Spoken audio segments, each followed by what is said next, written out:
Go. I've known my Aunt Shelby for a little over 11 years now. Throughout my entire time of knowing her, she has always been there for me whenever I possibly needed her. It didn't matter if she was 10 hours away or 1 hour away. She was always there for me. Bronner was one of the very few guys that I've ever been skeptical of. I always knew that he would treat her right and be her knight in shining armor.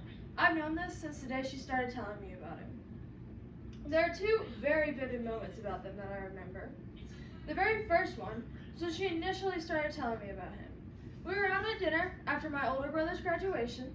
Me and my entire family had gone out to celebrate him because he had just graduated.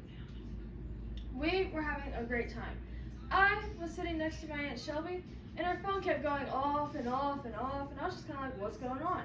And me, being the nosy Rosie, I peeked over to see who she was texting. His contact name was just B with a little red heart, showing a little love. So I looked at her and I was like, ooh, girl.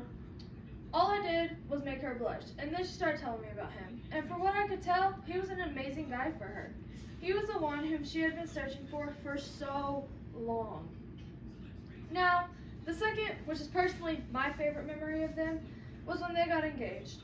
I think it was my little sister's birthday and my cousin's birthday, not too sure about that one. This was also the first time I had ever met Bronner.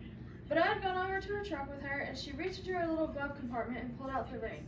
I was speechless from how pretty it was. It was a little opal. After I gathered my composure back, I asked her if she was sure, and she said that it was the most sure she had ever been in her entire life. At this moment, I knew what it meant. She also mentioned that they weren't going to make it official until Bronner was able to talk to my pawpaw. Bronner wanted to make sure that it was completely okay with our entire family out of respect for her. Bronner and Shelby are the type of people you wouldn't expect to fall in love, but God does wonderful things for wonderful people. However, all I know for sure is that they were made for each other, and together they can face any challenge or burden that gets thrown their way.